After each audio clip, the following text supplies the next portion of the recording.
if you're close to retirement or you're someone that's paying into a 401k, we've got a big breaking story for you. A recent report has surfaced that there could be some big changes coming to your 401k. Some of the tax advantages could be taken away. It's a story that's been reported on Bloomberg and it's getting a little bit of traction. But if you're watching this right now, you might not know the details. That's why we've got our man on the scene, Dave Gonigam, the editor of the Five Bullets here. Dave, you've been on this story. Get everyone caught up. What is happening recently with these the tax advantages possibly going away from a 401k, and what should people know? Well, I think the best place to start this story is with the fact that the Tax Cuts and Jobs Act of 2017, also known as the Trump tax cuts, that's all set to expire at the end of next year. That's a function of the weird budgetary math that goes on in Washington, D.C., where you have to make everything pencil out over a decade-long time horizon. And back in 2017, the way they made it all pencil out over a 10-year time horizon was to have the tax cuts just up and expire at the end of 2025. Now, I'm going to stick my head out here for a little bit and say, I don't think for most people these tax cuts are going to expire at the end of 2025. And the reason is, if they expire, everybody's tax rate is going to go up. Literally everyone will have a higher tax rate if these tax cuts are allowed to expire. So, for instance, if you're in the 22% bracket right now that this year that's a couple who makes approximately between 100 200,000 taxable income this year, you would then end up in the 25% tax bracket once the tax cuts are allowed to expire. Now, I can predict that for most people, unless you're at the top end of the income scale, probably you won't have a tax increase on that level, and that doesn't matter who wins the White House this year. It doesn't matter who has control of Congress. Nobody on either side of the aisle is going to want to own a tax increase like that. So we have precedent for this too, by the way. The tax cuts under Bush 43, those were set to expire at the end of 2012. And there was a last-minute deal between Barack Obama and the Republicans in Congress. They came to terms, and most of the Bush tax cuts were made permanent, except at the very top end of the income scale. I think we're probably going to end up with something like that again. It may well be a very last-minute deal with the new president, new Congress, however that shakes out. But again, nobody on either side of the aisle is going to want to own a tax increase where even people who are paying 10% right now would get bumped up to a 12% rate. So that leaves people in Washington with kind of a problem. Like, there's all this revenue that they were expecting to come in starting in calendar year 2026, and it's not going to be coming in now. Where are they going to get the revenue?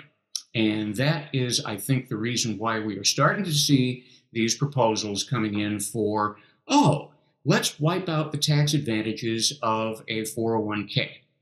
Now, this is not a new idea. This is something I've been on the case going back. I remember the first I've encountered it being floated was during the 2008 financial crisis. You had Democrats in Congress at that time saying, hey, maybe we should restrict the tax advantages for upper income folks. That didn't go anywhere, but every so often, every few years, you see the idea surfacing again. So it has surfaced very recently in a report from the Center for Retirement Research from Boston College. The report was prepared by Alicia Manel, who works at Boston College, in conjunction with somebody named Andrew Biggs, who worked for the Bush administration and who now is at the American Enterprise Institute. So the idea was to get a proposal that both liberals and conservatives could get behind.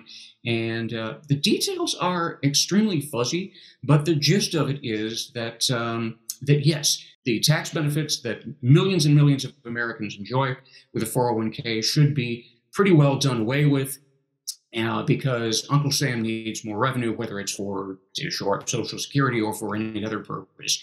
That's the raw, deal, so to speak, that's being put forth right now. Okay, so then if nothing happened, or if this goes through, right, everyone would feel a tax increase. You had said it most likely, if they expire. So you had said if this might not happen for most people, like low income, middle income, but what about high income? Could they attack high income and say, hey, anyone that's middle high class, like could their 401k tax benefits go away? Anything on the books there? And are there any dates that people would need to worry about other than, further down the road of the main expiration of those tax cuts? I think the date to keep your eye on is the end of 2025. I mean, if you think this is going to make a difference in the election, you're going to want to pay attention to what people are saying on the campaign trail this year. I think for anybody at the upper end of the income scale, particularly given Joe Biden's rhetoric going back several years now about over $400,000 a year, yes, you would want to be particularly wary, and especially because your tax rates might well be going up. Because what happened in 2012 was that the Bush tax cuts were made permanent for everybody, except I think it was individuals over 400 and couples over 450, and they went back to Clinton era tax rates with a top rate of 39.6. I guess the other thing for everyone that's watching, I mean, at Paradigm Press, we're always trying to keep our eyes on where the puck is going. And we know that the government, I'd say it bluntly, they're coming for our money. It just depends where it is because it's different things, right? Like like mortgage write-offs, like a lot of these taxes just kind of go away. And it was something that like middle class families like could count on. And this is just another one that could be coming down the road. And I don't think they're going to stop, right? They're trying to claw more and more money towards, they're running huge deficits, spending a lot of money, printing a lot of money, but they're still coming after, pretty heavy duty, increase in taxes or letting tax cuts expire. Anything else people should worry about? I mean, 401ks are one obvious spot where there's a money grab there. Anything that they do to lower their tax burden, I think they need to be, I think they need to jealously guard that as best they can, and pay close attention to what the politicos say either out loud or under their breath this year. And you're absolutely right about how everything keeps getting shaved back and shaved back and shaved back over time. And this goes back, to the big Reagan tax cut of 1986. Yes, the top rates went down, but a whole lot of deductions went away at that time. Some people watching this can remember a time when you could write off credit card interest on your taxes. That went away in 1986. Yeah. And so, yeah, all of this has been done away with very, very steadily, bits and pieces, so that most people wouldn't necessarily notice at the time, and that it came in force with the Trump tax cuts. Folks who live in high tax states like Maryland, where you are and where Paradigm's headquarters is, they have limits on what they can deduct for state and local taxes, and that's going to be extremely interesting to see the debate as it unfolds in 2025 as to how that is going to be resolved. You do see proposals every so often, even within the last couple of years. Oh, let's tweak the SALT deduction as it's called. It hasn't gone anywhere, but it's out there, and it's definitely going to be rearing its head again once we get beyond this year's election. The reason we're covering stuff right now, and the reason the report that we saw is important, is because if something like this is going to happen, you want to be ahead of it, and you probably want to be months or years ahead of it. If we're talking about your family's wealth, there would be strategies that if these if it's expiring, you're going to want to be ahead of this stuff and know where to put your money and potentially where to keep it safe and away from these things. Because if you can't do a normal 401k, you're going to have to find something else. So we'll keep you aware of that. And if we see anything else on the horizon, because Dave's our man on the scene, we're finding all kinds of things that are most folks in the mainstream aren't talking about these things, but they're coming. And in an election year like right now, it's more important than ever, and we got to keep an eye on the government coming for our money. Yeah. Dave, I'll give you the last word. Anything else anyone needs to know? Well, as far as 401ks goes, let's bring it back to the topic at hand here.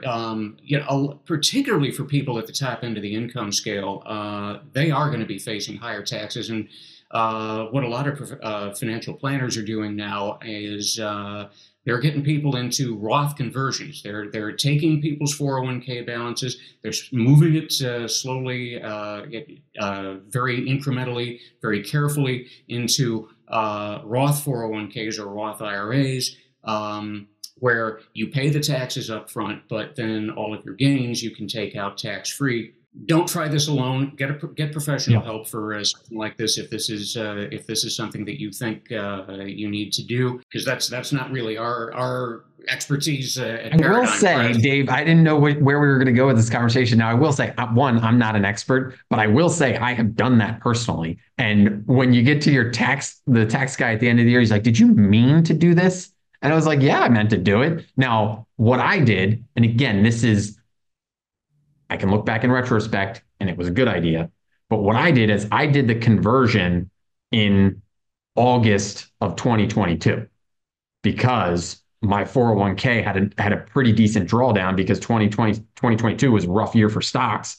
I saw a drawdown. My balance was lower. When you convert at a lower balance, you pay less taxes. And then luckily, only in retrospect can you say that was a good time to have done it. But what Dave said is absolutely true. If you're going to do something like that, incrementally move from a traditional 401k into a Roth, get a professional. There are big time tax implications, and you want to make sure you're doing the right thing. But that's the kind of thing that takes a good amount of time. And if we see something coming in a year or two from now, that might be very well worth it and might save you a lot of money. Dave, thanks for getting everybody aware of this, and we'll ping you or ping us as well if you see anything else happening there. And for everyone at home, thanks for tuning in to Paradigm Press's YouTube channel. Give us a like below. We'll keep publishing this type of material, the story the mainstream's not telling. And otherwise, we'll see you soon. Thanks, Dave. Thank you.